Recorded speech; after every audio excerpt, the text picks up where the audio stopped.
So this panel's called What's Not Lost? 3 Provocations from Elsewhere. I'm a maker and curator based in Scotland, and my work is kind of underpinned by an ongoing investigation to finding language for loss, or reimagining loss. As part of that, I think about memory as a live act, and that as a choreography of connection that we re-remember.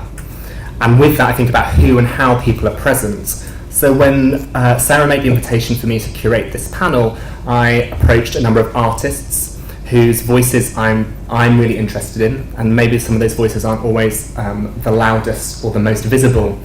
And very much so today, 3 of those artists who are independent artists, and I would say activists, working within this field and territory, aren't physically present in this building or this country, because they are working in other places.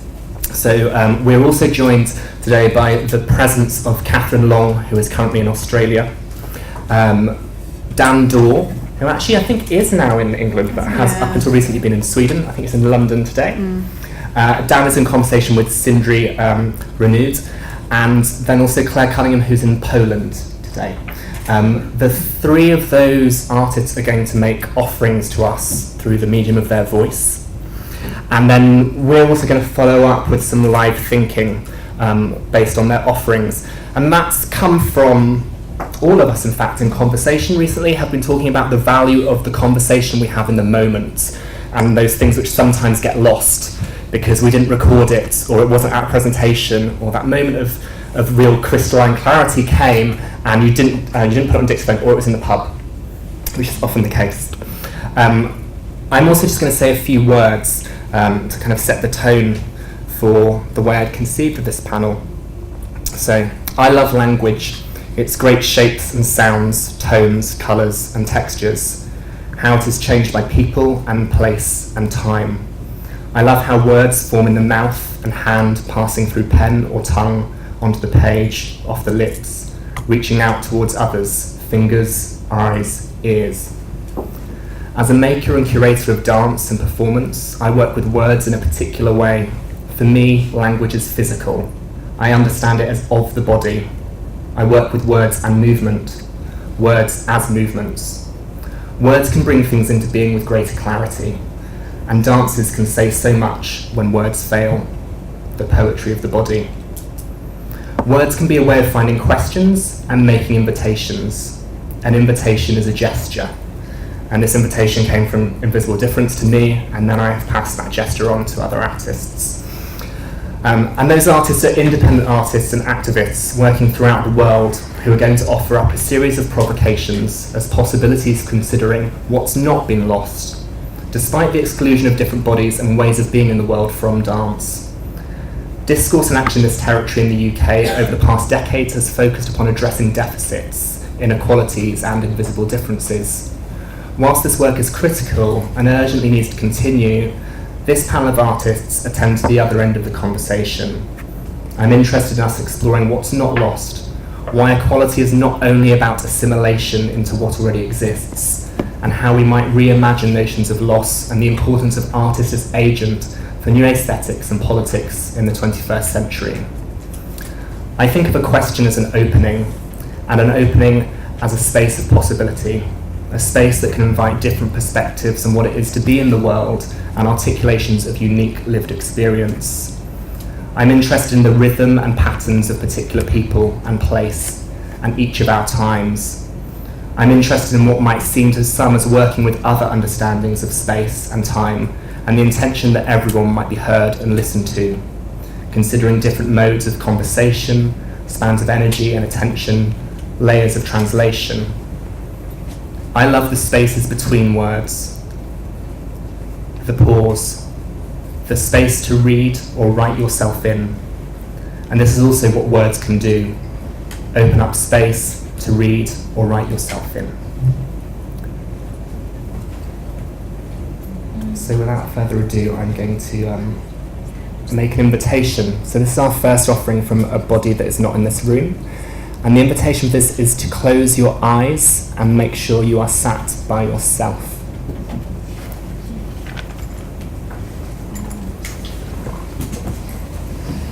Can you hear me? Can you hear my voice? Can you hear me speaking? Can you hear my words? Maybe you can't. Can you see my words? Maybe not.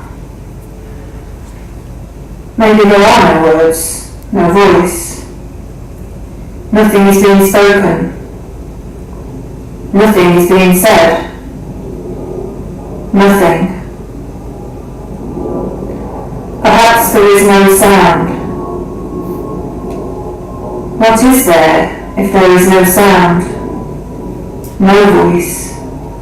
No words. What can you hear? What is there to be heard? What can you see? What do you notice? Silence? Space? Empty space? Let's say you can hear my words or see my words. Are you sitting comfortably? Are you comfortable? Are you able to feel comfort right here, right now, ever? Is it possible for you to feel comfort, physical, emotional, psychological comfort? Are you comfortable? Are you uncomfortable? Are my questions discomforting? Do you need to do something to become more comfortable? To change something? To sit, stand, lie in a different position? To stretch? Use the bathroom? Get a drink or something to eat? To change the lighting, the volume, the temperature, the chair? Are you breathing? Are you bored? Are you curious? Are you tired? Are you amused, interested, frustrated? What are you doing here? Being here? How would you describe yourself right now, right here in this very moment? Can others see how you are? What you look like? Are they noticing? Are they seeing what you think they can see, don't want them to see, or do want them to see? Are there people in the room who can't see anything? What does anything look like? Is this text excluding people who can't see or who can't hear anything? Can you see me? Am I in the room? Is my body in the room as well as my voice, my words? What do I look like? What do I want you to notice, to see? Am I interrupting you? I want to intervene. I don't want to intervene.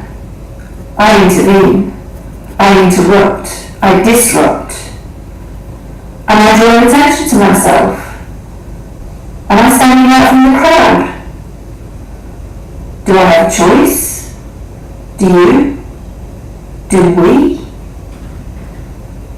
Can I occupy and inhabit both spaces of standing out and fitting in? Can you? Can anyone?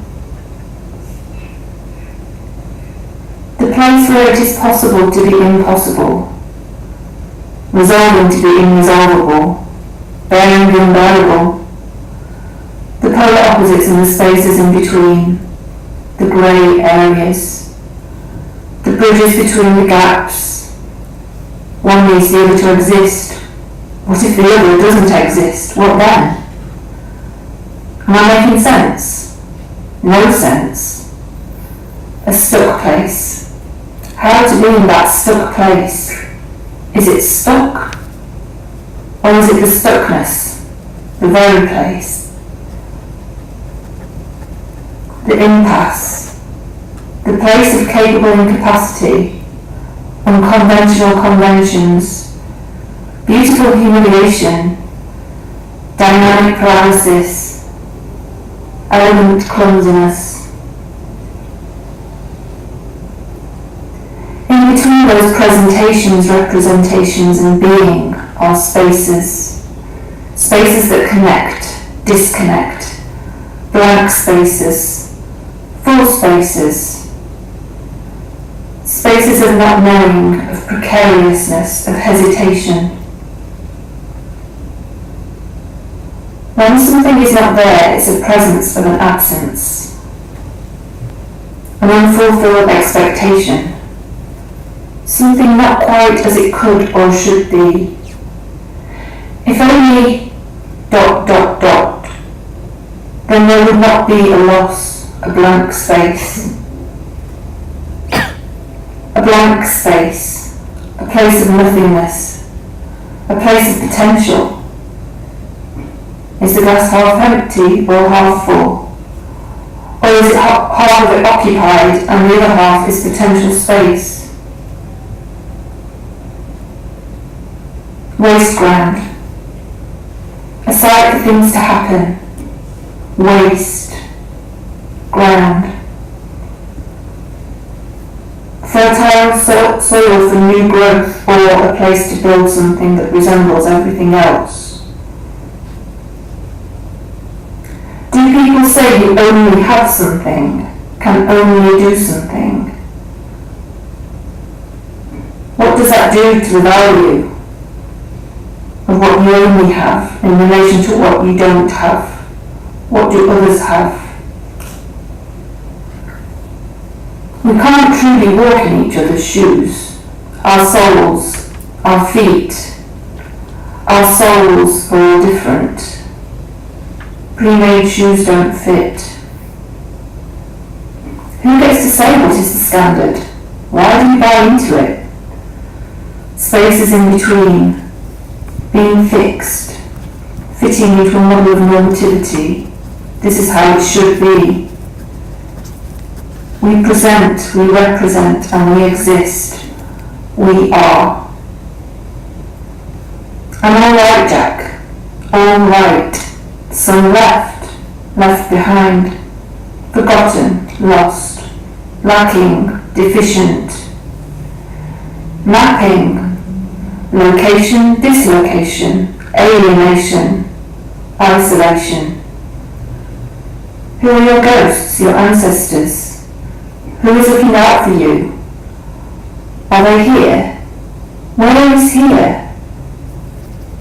Or are they there? There for you, for us. Are we here or there for one another? Am I here for you or are you there for me? Who am I? Who are you? Who are we? Who is they? Are we the same? Are we different? Different?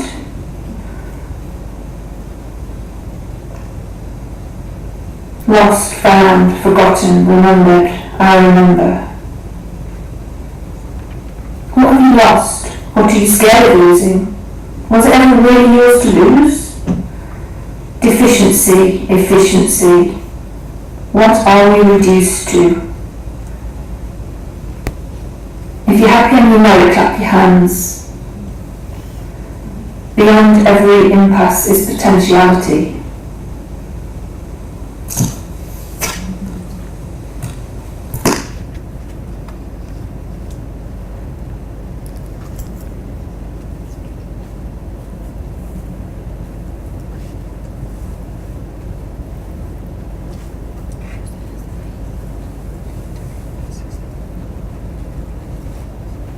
And if you need to, you can let the light back in.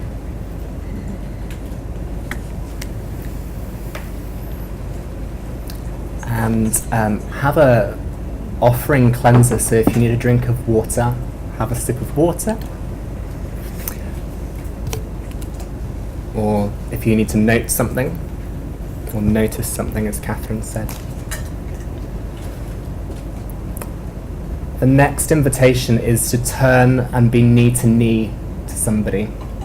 So, that's not clear. We can't see because there's a table in front of us. Behind this table, we're knee to knee, except it's an invisible difference. So be knee to somebody.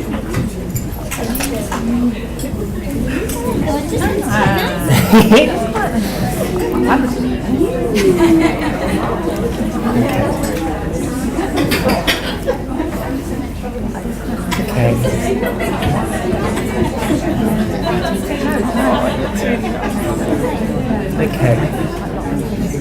And you might want to, just for your information, the next offering is from 2 people, so it's almost twice as long as the last. So if you need water next to you, or tea, you can sip whilst you listen. Be relaxed, if you can. Okay, so this offering was made or recorded in Sweden by Daw and Sindri Runudde, who are currently developing a new work, which premieres at the end of this month in Malmö. I'll talk a little bit more about them later on, but this is an informal offering from Daw and Sindri. Conversation with Sindri Runudde and Daw. Hi Dan. Hi Sindri, how are you doing? I'm good, thank you. I'm exhausted from a long day of working with you. Me too. And yeah, absolutely. It's nice to sit here with you and have a glass of wine and offer these provocations for the invisible difference. Clothing. After these days when you've been super physical, and it's just so nice to have a treat yourself in like this, and also I feel it's very, very pleasant to talk about this when we're in the middle of a rehearsing process and period like this. Absolutely, we're approaching the end of the process as well, so that's a way of reflecting on our own practice, I guess, and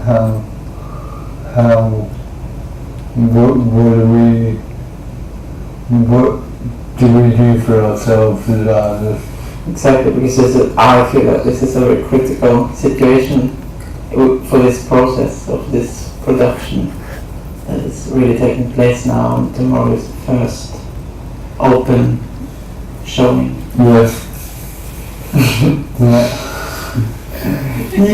Yeah. And plenty of important people have signed up that they will come and see it. So it's going to be... It's exciting. Yeah, I'm nervous. Yeah. It's exciting. Yeah. Through conversations with you in the past, we've talking about a big thing about being a disabled artist is about that notion of comparison. Do you want to talk more about that? Yeah, as I said to you earlier, and also as I was thinking about the words about this text that we're gonna record, or this little talk, and the directions we got from Luke in this project, was how to maybe sometimes focus on not trying to assimilate to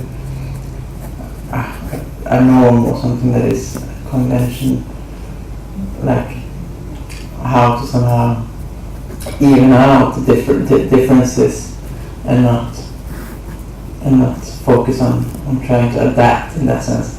But I just told you earlier tonight that somehow I feel like during my past years there are a few people I can relate to or can compare myself to more than than you, for example. Mm. And as we've been working a lot together, and more and more I see that we've got so many similar things going on in our bodies and also in our minds. Yes. And how that is also quite an interesting and funny thing, because we have in terms of disability or different functionality, we have very different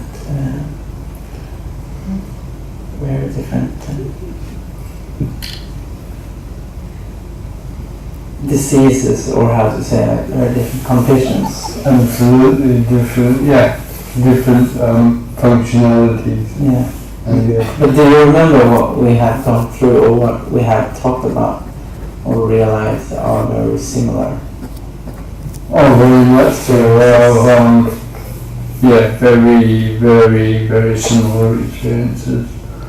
For me, when I think about that idea of comparison and dance being very much about the comparison of things, and I guess I'm really wanting to get away from that, and how can I mean, for years I would compare myself to a non-disabled functionality and a non-disabled aesthetic. Yeah. And looking back, it was just really unfair on myself to give myself that expectation that in order to be successful, I needed to have X, Y, and Z that resembled a normative functionality. Yeah. And kind of, looking back and really interested into that, why did I put myself in that situation? And I still don't really know, but that's why it was great to have other disabled role models in dance, but even that, I think, is flawed in many ways, because there are so many different functionalities. I mean, to state the obvious, there are so many different functionalities within disability or invisible and visible differences, and it's so vast, and to play that game of comparison is just as flawed and just as unfair. And for me, it's about how can I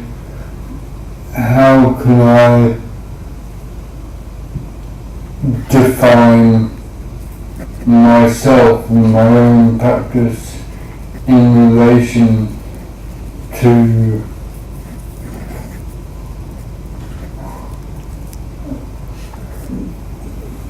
that group that is very homogenic. Exactly. Is how can I create something of itself? So that sure, I have aspirations, but it's not about wanting to be like anything, or it's not wishing I was like anything, or what if I was like, what if I look like David Beckham? It's not unrealistic. That you would achieve that, unrealistic. So what aspirations can I develop for myself that are within the realm of possibility for me and make sense, I guess, for where I'm at as an artist and as a human. Because I'm thinking much more and more about that. And to begin with, I want to say that because I had my, like, in this recording or in this context, I feel like I could say that I've had my disability, like, and use the word disability, for example, which I feel like it awkward. I feel there's something inside of me that wants to hide it, of course, but also I don't want to use it as a term in the norm group or society, for example, so to say, because they would easily then put me into that group of people that they think they know many things about, or that there's less capacity, or there's even infantilization. How do you say infantilization?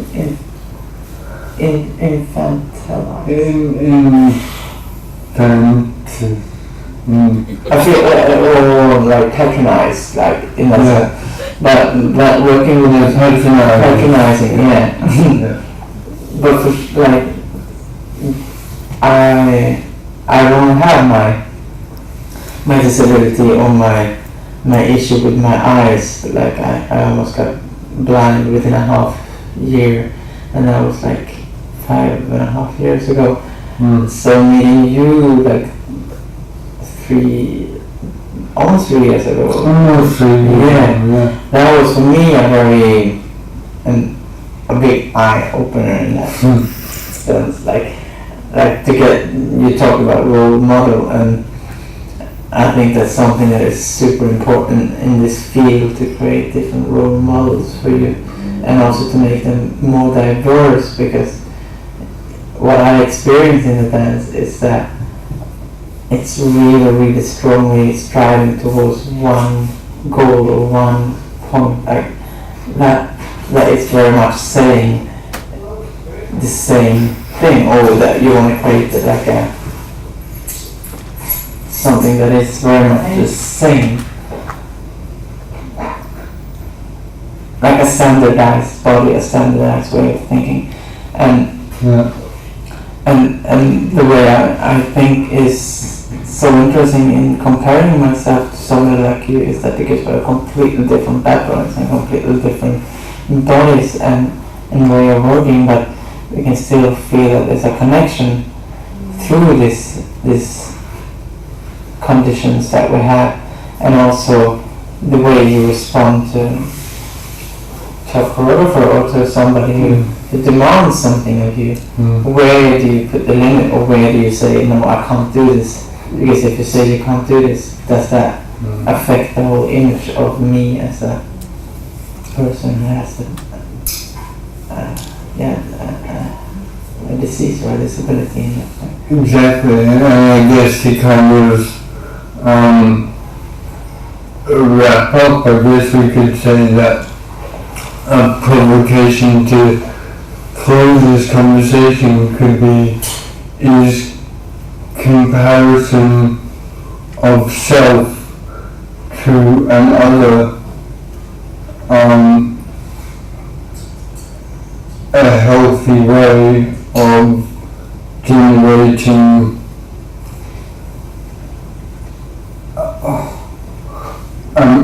success. I mean, success is sharing. I would say a lot of sharing in that way, doing it together, like building together.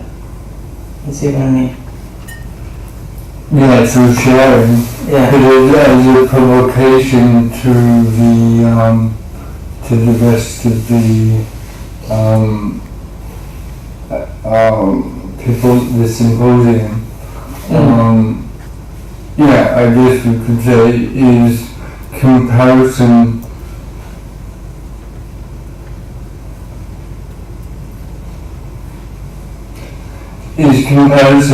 of yourself to another healthy as a mode of sharing practice.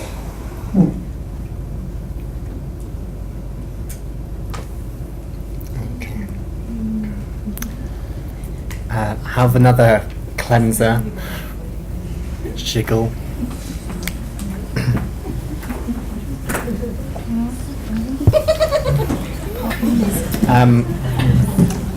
So the invitation now is to find yourself a huddle.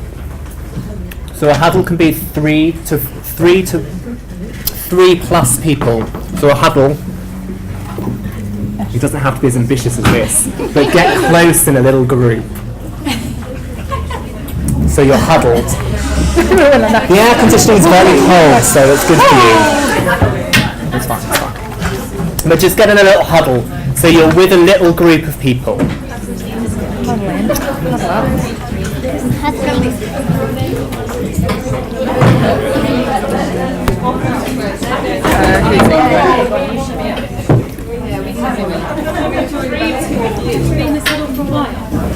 No, it's very brief.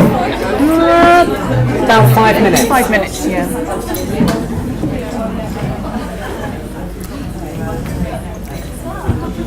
Really, huddle. Just to really connect your huddle up, just have a look at, check the eye colour.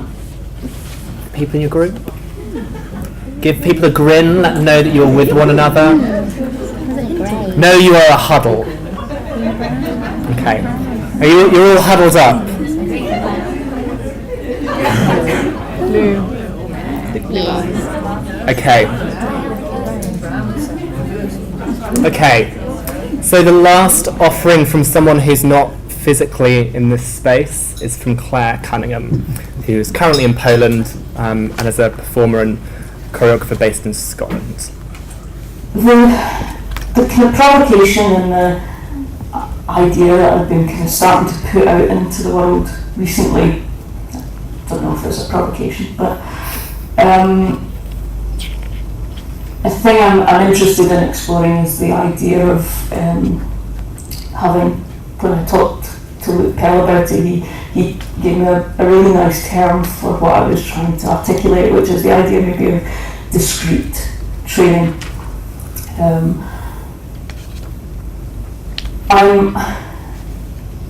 I'm aware that my journey has there were kind of 3 very influential elements to the journey that I made into dance.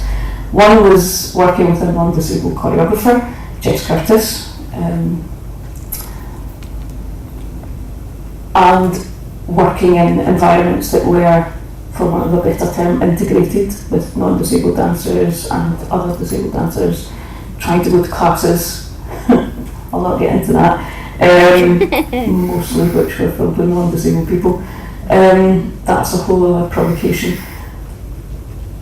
Training with Bill Shannon, who was a disabled dancer and choreographer who used crutches, and having space specifically to myself to explore my own physicality, my own relationship to using the crutches. Very much about, a safe space. And this is what I'm really interested by, is the potential, or the need, actually, I think, for disabled artists and disabled dancers, alongside environments that put disabled and non-disabled, I apologise for the binary, that put these groups together. And yes, of course, my ideal art performances are all where the full mix and difference of life is represented.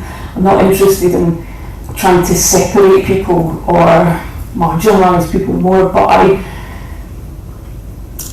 I was rereading a quote from a theologian that I interviewed last year, and he talked about how, I'm paraphrasing him, but he talked about how his issue with the inclusion agenda, as he talked about it, was that while it was a good thing because it helped people get a foot in the door, once people had a foot in the door, although they had a foot in the door, they weren't always made to feel like they belonged. And I think that's at the root of what I'm interested in, that just putting people together is not equality. Just providing that same space for people doesn't create equality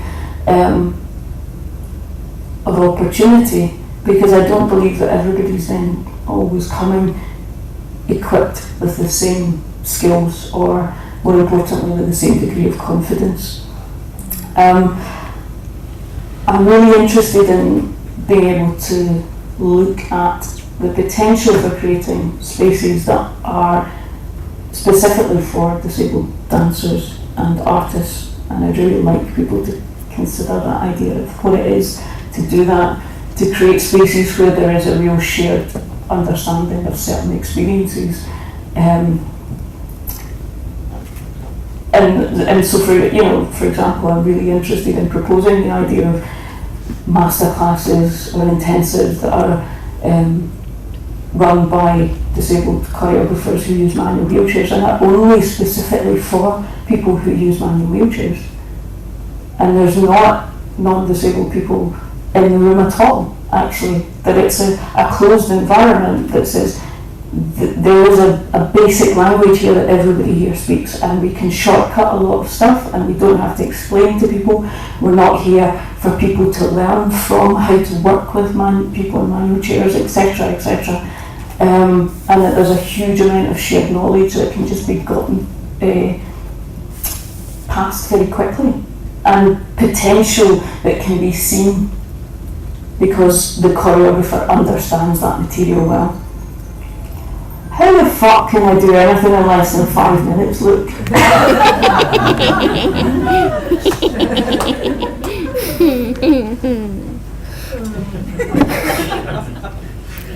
I spent a lot of time thinking about whether I would pause before that, but I think Claire's last comment is really important when we're talking about different speeds and different times, the rhythm of different bodies, the patterns in which we all move and exist in the world.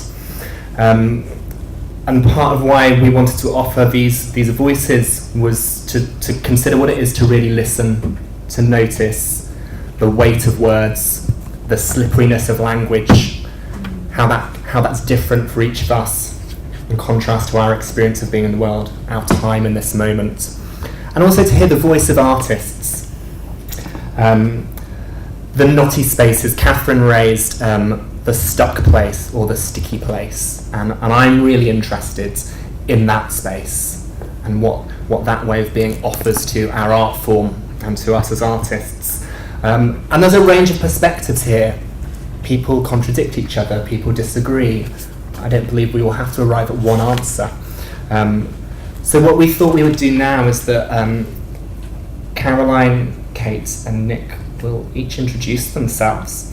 They are invited because they are also independent artists with different perspectives, and offer some kind of response or thoughts following those that are not here. And then we'll begin to think about some wider conversation. Anybody?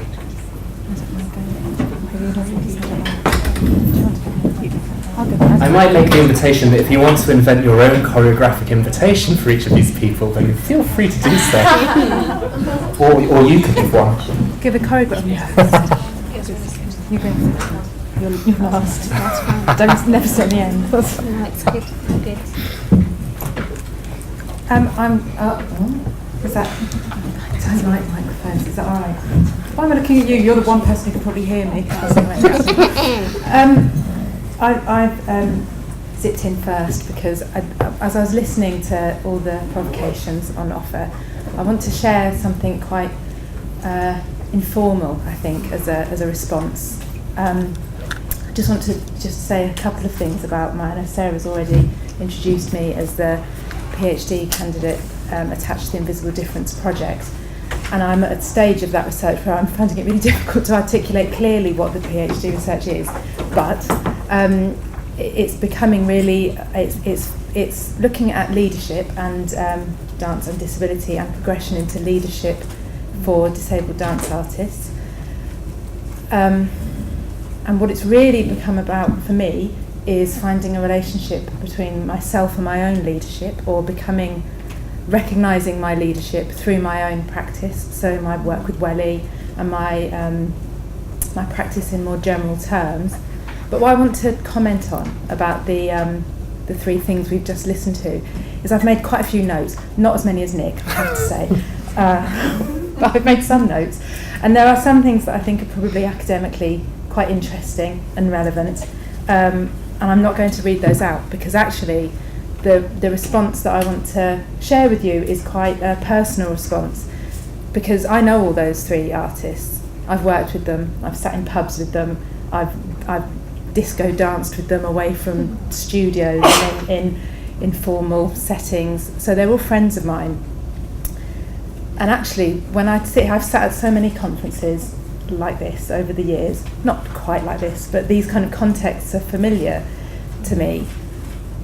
And I had a really positive, lovely, emotional response to hearing the voices of these people that I've worked with, that I know, talking about their practice. And what I find particularly exciting and really important about the provocations that they've shared is actually those informal moments. I think my favourite of all the three is Dan and Sindri saying hello to each other at the beginning and just talking about how they've worked together. And that's something that's becoming really prominent in my own research, is this notion of capturing and using and understanding these voices that happen, as Luke so rightly said at the beginning, not always in these contexts, and sometimes in the pub, often in the pub, and capturing those and just hearing them now is so I do have more kind of some really academic comments here, very clever comments. Oh, go on. No.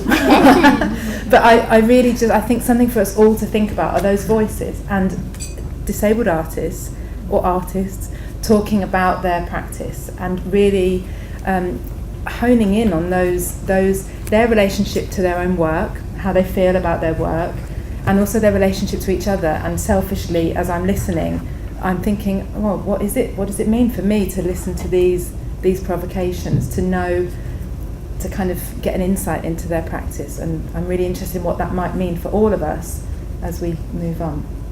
Thank you. A second. Yeah. Are we just going to go? Mm-hmm. Yeah. Yes. So my name is Nick. I'll give a slightly different kind of response. I work as a choreographer. I know half the people. I know most of the people we just heard from, but particularly Catherine, who we heard from first. I've worked quite closely with Catherine over the last couple of years, and things that I picked up on were Catherine speaking about the potential space, kind of the space in between, the leftover space, in relation to a standard as well, the standard shoe that actually doesn't fit everyone's feet. I was thinking about Dan talking about comparison and thinking about where that compulsion to compare not just to other people, but to a standard, something that's a shape of body or a type of body that has been set as a standard at some point. And I was thinking about these things in relation to choreography and the potentials of choreography. When I think about what's not lost, I think the potentials of what we can do with choreography, what we can do with dance making, has not been lost. And I think if we return to that, then we can even work with the possibilities of making ideas of integration redundant, ideas of inclusivity redundant. And partly because those potentials include exploring and experimenting with and interrogating the ways that we can put bodies in relationship with each other and in relationship with time and space, with other bodies, with other materials. And that these are the things that the society we live in, the way that our society organises time and space and materials and other bodies, it does so with prejudice against non-normative bodies. It actively discriminates against non-normative bodies. Whereas when we work with choreography, we have a chance to mess with how we might experience time and how we might experience each other in relation. But actually that a lot of formal choreographic techniques or certain choreographic strategies, particularly those that draw on a more traditional, I mean it's a very general term, a more traditional approach to dance training, many of those techniques are also based on normative ideas of bodies. But I think there's a lot of exciting potential in some recent choreographic practices that are making inquiries about what bodies can do, and in making a commitment to responding to the bodies that are in a room and to what those bodies can bring to that moment, or to what those bodies can generate together. So then if we remove preoccupations with formal techniques that have a sort of prescribed standard and ask what these bodies here can do together, in generating relationships with time and space and with each other, then I think there's an ethics inherent here with a commitment to responding. I guess the ethics is in a commitment to responsiveness, a commitment to responding to what the bodies present can generate together. Then every body is already included, and that's kind of where these thoughts took me. Caroline.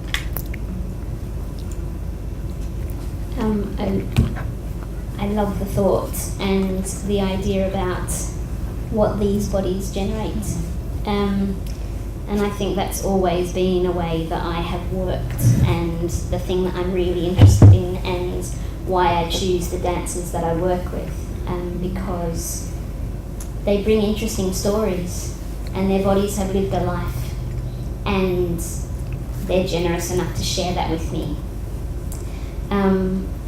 I too was fascinated with Catherine's use of the word wasteland, but not in a negative sense. We think about waste as being the thing that you throw away, but actually a wasteland being a place where anything can happen, that is a rich, fertile ground.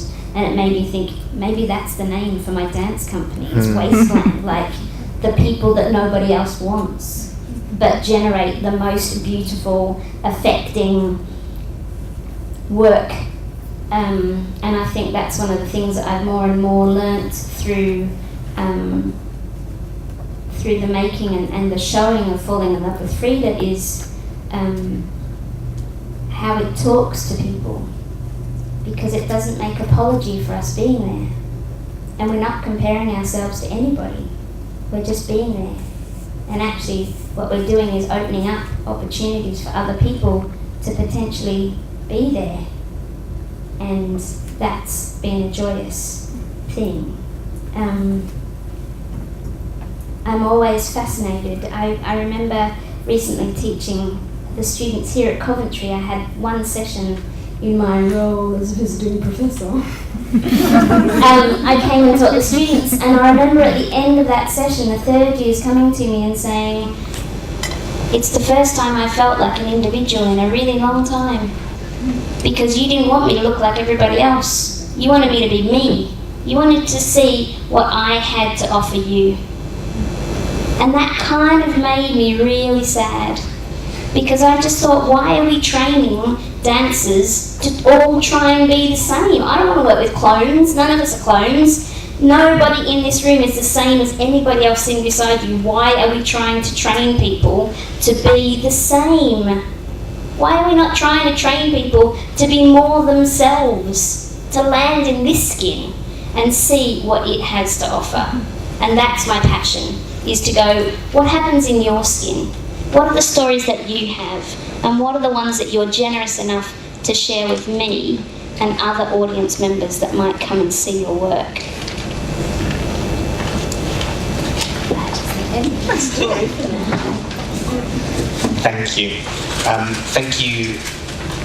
First of all, thank you to Caroline, Kate and Nick for, again, really human responses. And that's the invitation for today from the invitation came from me, and which we're going to pass on to you as well, is about a really human response. I think sometimes we forget we're people in places, and that's really valuable. One of the things I wanted to notice was there was a deliberate intention for. It was useful when I talked to people about their availability that some people couldn't be here, in that we couldn't see the visual signifiers which might reduce them to a particular physicality or morphology or disability. We heard their voice, we heard who they are, and some of them therefore revealed their particular impairment or their particular physical way of being, but more so they talked about their practice and their politics and their art. I'm quite preoccupied. It's interesting that Catherine said wasteland, and Caroline said that she was drawn to that. I'm quite preoccupied with this quote at the moment from Susan Sontag, which says that the landscape of devastation is still a landscape. There is beauty in ruins. And I'm really interested in reimagining that idea of what we think about as devastation or ruins, as I said earlier, or loss. What if we reimagine loss as a generative thing, a space of possibility? We often think of this, I think a lot of the work that has been done in the UK and worldwide still uses the benchmark of a normative signifier as the place to begin from. So I think we can reimagine loss. And early in the year, Caroline and Claire and I were at an event called Exchange Perspectives in Sweden, and Andre Lepecki talked about how we can also talk about re-remembering. He gave a paper which was called "The Post-Colony is Here, is Not Here," and talked about how it had been forgotten that the blueprint for Auschwitz, physically as a building, is in Stockholm. So physically the architecture of that building and some of the thinking of that work took place in Stockholm. And the signage has been taken down. It's not directed to and it's not referred to anymore. And so that had been removed. It had been misremembered from our history, or from those people's history. In this paper, he said that we are all able to therefore make ourselves witness or complicit in the things which have happened, which have excluded others. We may not have physically been present, but it's part of our heritage, or as Catherine said, our ghosts. And we can re-remember, so truths can change. I've been thinking over the past year in terms of gay people now being able to marry in this country, and watched a film the other day, I don't know if anyone's seen Pride, but the horrible fear-mongering around gay communities and HIV/AIDS in the UK and worldwide, and how quickly that has changed in our lifetime, and how for some people they'll forget that that was even the case. Mm-hmm. So we can... And lots of young gay people have no idea that it was illegal once. Yeah. So we can re-remember, and I love what Nick says about the possibility of these bodies together, because I think the possibility of these bodies together allow us to re-remember. So what we invite you to do now is in your huddles to reflect on what you noticed and what you've heard, and to come back with something that you would like to not be lost, something that should be remembered. If we think about memory as a live act, what from your connection today as a huddle, as people in space, and from these provocations, do we not want to be lost? What will we remember? And we just like to hear those shared back, and that could be, as Kate said, the feeling of listening to people's voices. It could be something super academic, but we're interested in what you would like to not be lost. We've got about 20 minutes for that, so you can really kind of chat and have some water, and if you need to pee, that's fine as well. Okay. And we might come around and you know, help lubricate your conversation. With water.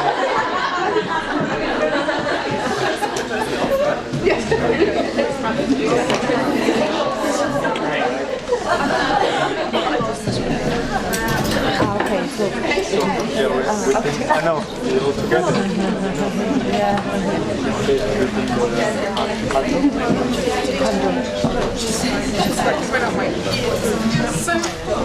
It's very hard to pick one thing out of that.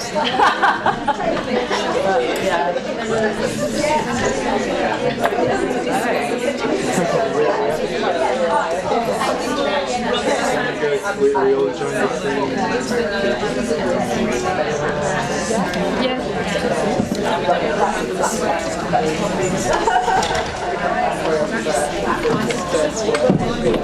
Yeah, they are.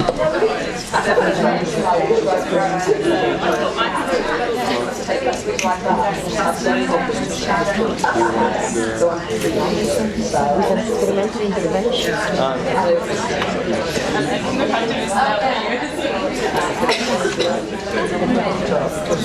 I'm bored.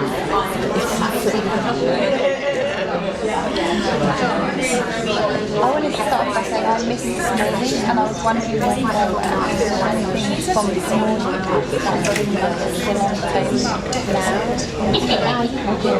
Because we were as well. I arrived late too. Yeah. We missed the lady from the British Council speaking, and then there was a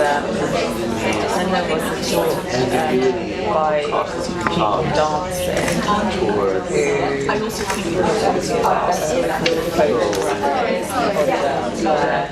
they agreed set of classic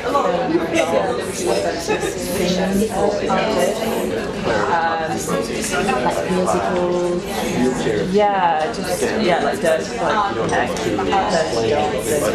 iconic dancing. Not iconic dancing for me personally, but iconic dancing for some people. But I wouldn't say really that well into this particular. In a different perspective, because there was talking about comparison.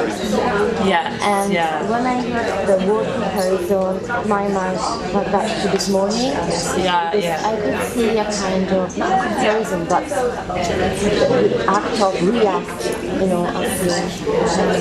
in the past. And anyway, there is a comparison, because when you see that scene that is so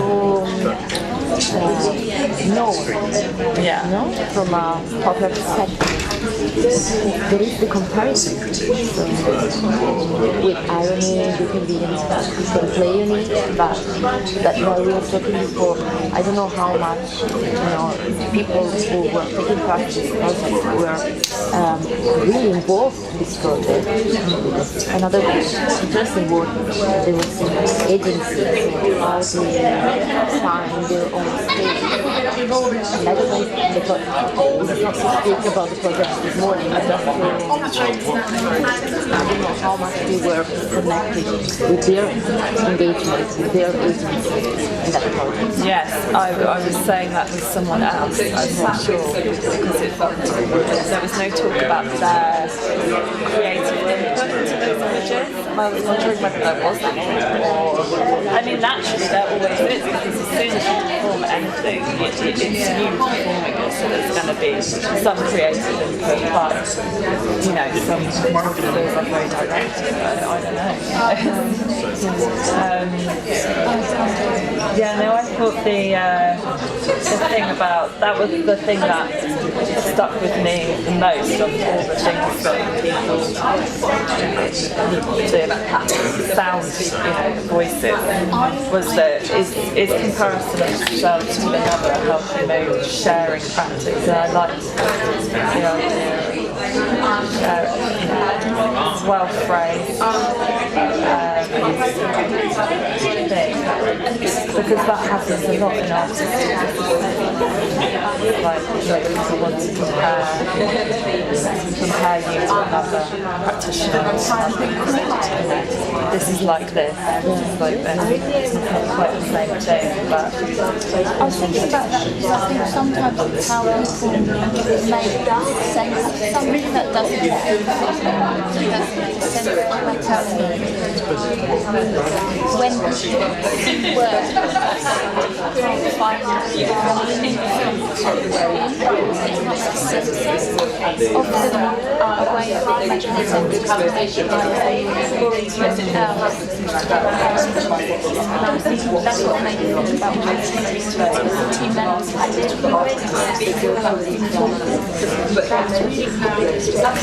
That is also a way of making sense. However, maybe. That's certainly, now that's feeds into the images from this morning. it seemed like they were trying to create a theme around the photos that was very accessible. People had a point of comparison, that they knew there was a cultural reference point. But that's also not that was the thing that concerned me about it. I don't know.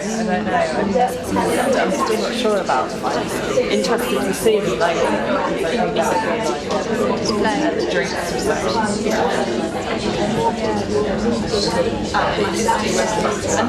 I wrote down something about you spoke about potential.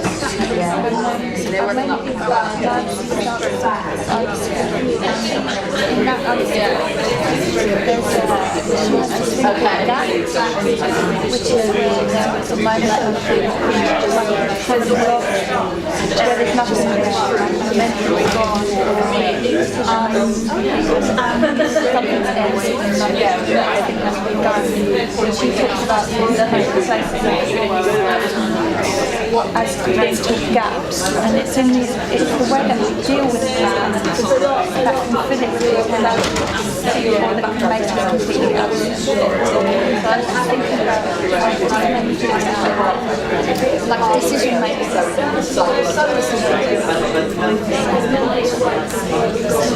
With some moment of hope,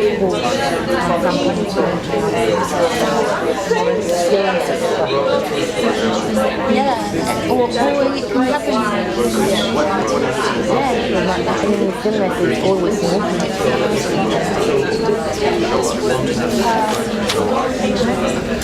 And the other thing I wrote down, and then two people went well with the thing about like David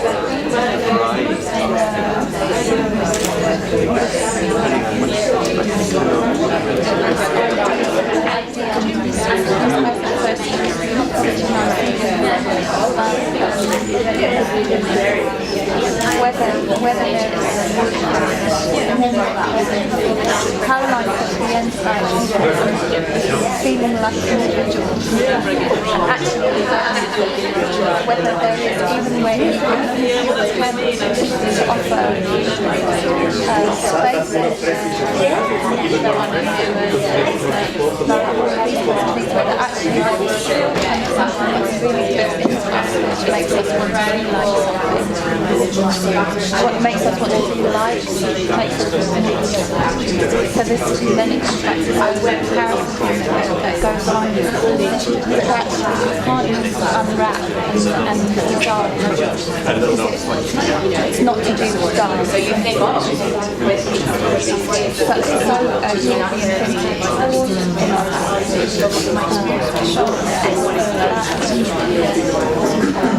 and then the other thing that made it interesting is like the closed room. When she talks about having poetry, like a 5x and actually manual and actually they can get on with different levels of different potential that revealed in that closed rather than a more complex more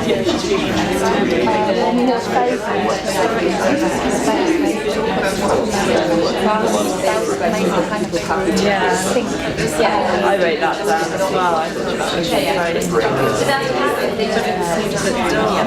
And the notion of shared understanding. That's sort of deep things.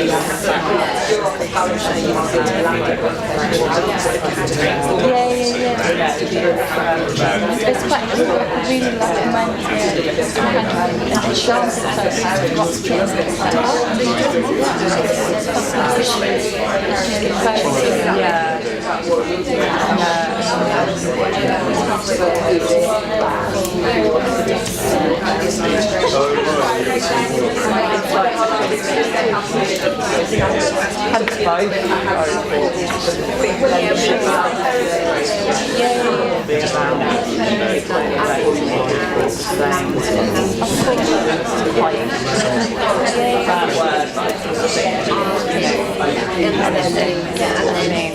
Even, and of course, even within the group of people, I feel like all have a very similar ability.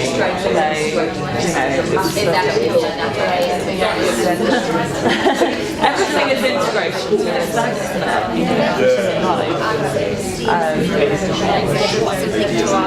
It's very difficult. I mean, just pause you for a moment. Just say, maybe take, you have like 5 to maybe 6 minutes to arrive at something.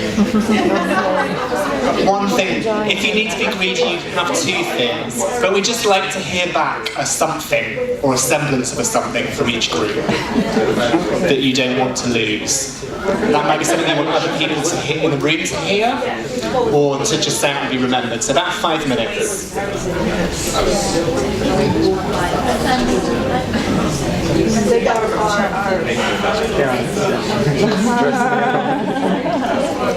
I like very much what Caroline said about individuality.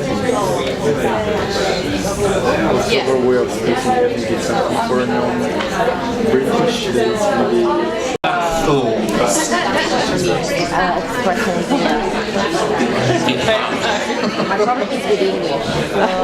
Mine try and land that so you can share something back with the rest of the room.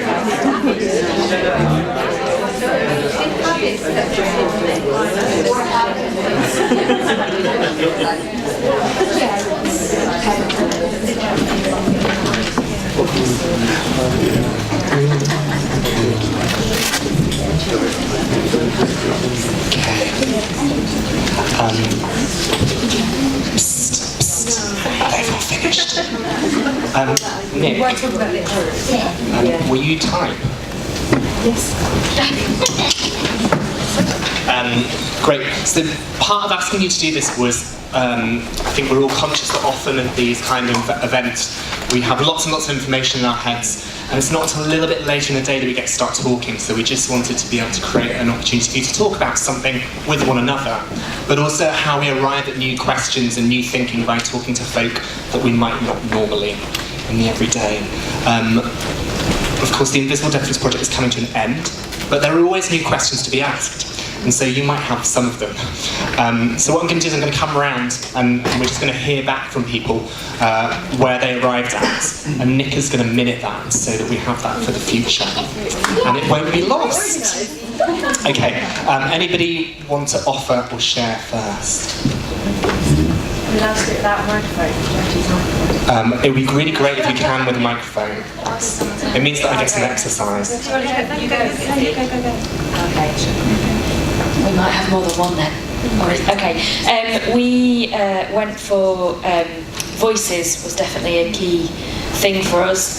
We talked about the not losing those individual voices being heard in different ways, but then variety of voices and not losing the voices that aren't here, and then kind of between those two, but also recognising what the voices that we have heard and we do hear, how they resonate beyond those individuals and perhaps what they say for others and the importance of that. And we also talked about not losing choice. I think that was a response to Claire's. Katie has some more. Is that allowed? The whole thing about the voice expressing more than the person who's speaking, and can be representing others who are not here. And this brings up the theme of exclusion, how people are excluded from dialogue, and how then to don't lose this theme of foregrounding the subject, bring in the subject of the dancer, not just the conceptualised body, but bring in the subjectivity of the dancer. And the space to explore and to create the artwork, it needs more experimentation and more place to play. Okay. Thank you. Next. Yes, there's a pointy thing. I'm going to go this way. Just because it's choreographically more interesting. I'm making them work hard. The thing that we wanted to remember, or to not be lost, is that normal is different for everybody. So my normal is not the same as your normal. Therefore, like, is there a normal? And actually, difference is normal. And that's it. Lovely, thank you. Well, I come back this way. So I'm going to repeat that loop.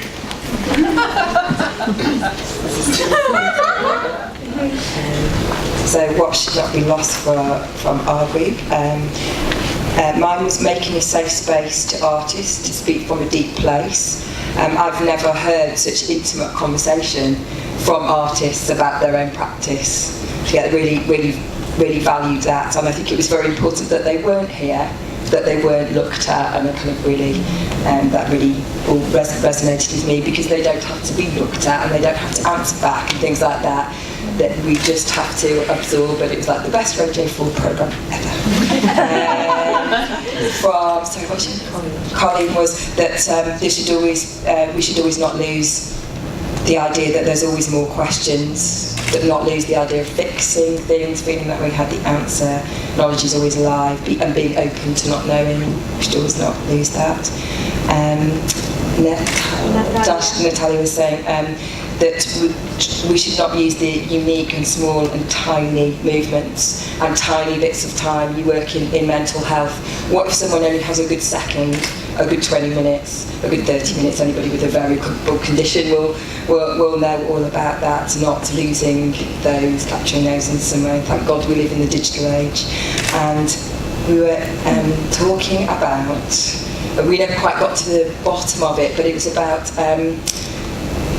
conventions, qualifications, those standards and things like that. And we have someone here who runs what I think is the only conventional ballet at a modern school I've heard of, for disabled people.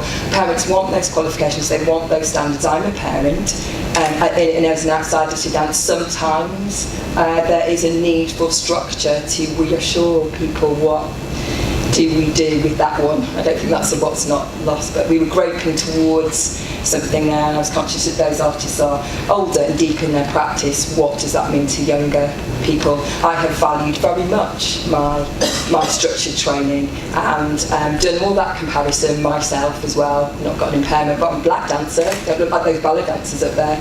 But I took that training anyway, and I ran with it, and I did something else, working with an amazing young woman who you've seen already, Laura Dahouse. She was saying she has been wheeling herself into New York hip-hop classes and not giving a toss, and blown up all over social media. And I said, do you even think about it? She says, no, I don't care. I don't know that she sees those differences. She's a younger generation, and what unites them is the culture, the music, the hip-hop. But she said something like, oh no, I don't care, kind of, I have to be part of the evolution if I'm going to be part of a revolution. So that's somebody I know who's not bothered about being with the same people all the time, but that comes from a cultural place.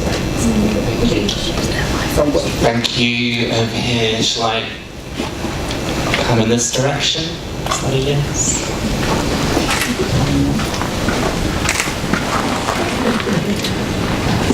This is going to be much shorter. What resonated with us very much was Caroline's, why do we want to create people who look all the same instead of educating identities and people who are different. So we reduced it to the formula disposability against identity. Disposability in the sense of being disposable, someone who can be exchanged easily, versus identity. And talked then about the cultural economy of dance and probably the larger context of the dance market, which might not allow or which might obstacle these changes much more than the educational environment to a certain extent. Thank you. I'm going to come closer. Hi. Have you got anything you want to talk about? You can say no, it's all allowed. Oh yeah. Well, our headline conclusion was that homogeneity has had its time, and perhaps to recognise that is something that could be lost, and that technique and training have to then sort of change with that recognition that that's no longer the paradigm, if it ever was, and possibly working in the experimental fringes. That's never been a paradigm, but there we are. The idea that everyone needs a different shoe as a really positive thing, not the idea of not creating something with the body, but responding to what bodies can do, and your idea of the space of possibility.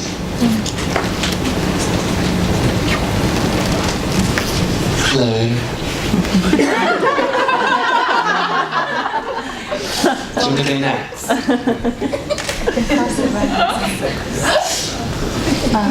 I can hold it for you. Okay. I don't think we came to one concrete conclusion. I don't know, something I proffered with the thing not to lose was honesty, physical honesty, like, you know, the whole thing about the the individual body, which is nothing actually really to do with being disabled or normative, because actually, and I mean, I suppose as well, just there's different approaches obviously to dance and choreography, but more integrated approaches, you know, if they reflect what's going on inside you on the outside, it would be different for everyone anyway. I've just gone off on a total tangent there, but it kind of coupled, that was just the thread for me, honesty, because, you know, coupled with the fact that, you know, for example, what Claire Cunningham said, like, to some people that would be considered quite controversial in a time where everything's supposed to be inclusive and integrated, but that was certainly something I really thought that her idea of these safe, you know, spaces, actually that's really maybe not as an outcome the best way to work, but as a development thing, to work with other people who understand something of the way your body feels. And I think what either Dan or Shiri was saying kind of connected back to what they were saying about, you know, knowing when to say, no, my body can't do that, or working out, okay, no, maybe I can train my body to do that. And if you're working with people in this kind of closed space with similar abilities or issues, whichever way you want to look at it, then you know, it might push you in some ways, as well as you know, working in an integrated space. And I think that was quite interesting. So yeah, not losing honesty. But I don't know, because that was just one. Something else? This is honesty. Lovely. Let's not lose honesty. Were you being honest then? I'm going to come this way, and then is it just? Am I coming right round? Wow. We have one word: disruption. Honesty and disruption, bring it on. And just, is this the final group? You were in a liminal space. I'm surprised I didn't notice you. I guess maybe the thing we came out with was the idea of the individual. I'm not sure I can actually remember entirely what we said, having asked to you guys, but I shall try. I guess for us, there's this idea that we're actually in quite a privileged position, that where we are at the moment, obviously, like, things have changed so much in the last 20 years, but I still feel like definitely where I am in this kind of developmental stage, we're actually all quite nurturing and supportive of each other. And that's not the same in all other industries, and actually, so looking at the individual, we get the real opportunity to just look at individuals and work to strengths of those individuals. Definitely in the companies I've worked with, we've kind of supported each other to push people towards other companies if we think it's more suitable for them. So I guess it's not losing that. That'd be the thing we don't want to lose. Lovely, thank you. And then I'm going to come over here. Yes. Oh yes, I was going to mention about Rolando. Yes, Cabina Pound, Biodance Teachers Association UK, and creator of Down Ability. I'm a biodancer teacher, and I also specialise in work with disabilities. I myself have dyspraxia, and the early starts of biodanza in the 60s actually began with mental health groups and disabilities. But over the years, a lot of biodanza teachers have moved away from that early clinical and social work and have now been using biodanza in festivals as like a Friday night, party night, entertainment.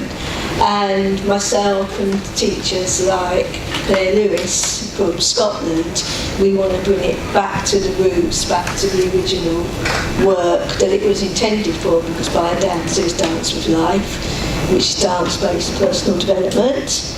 And I myself have proof that it works, because it helps my dyspraxia no end. You know, I've got more confidence now, and I'm actually doing a dissertation on my own journey, which is going to be called Waiting, Relating and Coordinating.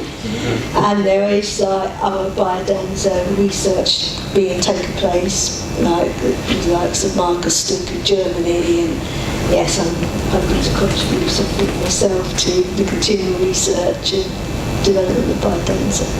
So I'm really happy to be here this week, and anybody else want to be, because we had quite an intense conversation. I mean, the other thing we talked about was in What's Not Lost, not wanting to lose that. The valuing of the wasteland. So that was something that jumped out to both myself and to Sarah. We were talking about, and that place where anything can happen. And to me, that connected very much to that idea of loss being a place of possibility, which connected to that thing that Nick talked about, that choreography has the possibilities that perhaps, maybe definitely, perhaps the sort of training of dancers' bodies doesn't have. So hanging on to those things, yeah, that was it really. Beautiful, thank you. And we are 3 minutes over time. Is that loud? You know I'm a rule breaker. Thank you for those kind of re-rememberings and things not to be lost. Do you want me to... Is it useful for us to reiterate them? That's quite a lot. We'll find a way to share them. Maybe tomorrow. We'll put them somewhere. It's really wonderful to hear this kind of thinking and the advocation for these kind of spaces and these ways of being alongside some of the really great work that is also happening, which is making things stronger and more robust and more strategic, and how we balance a range of voices and way of being, I think, is part of all of our work. So thank you for meeting with each other and with us. It's now tea and coffee break.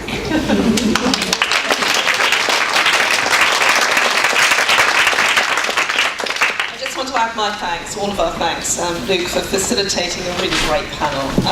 And I think everybody's earned tea and coffee and whatever else is down there. So thank you all, and thank you, I don't know if they're still there, but thank you to those voices.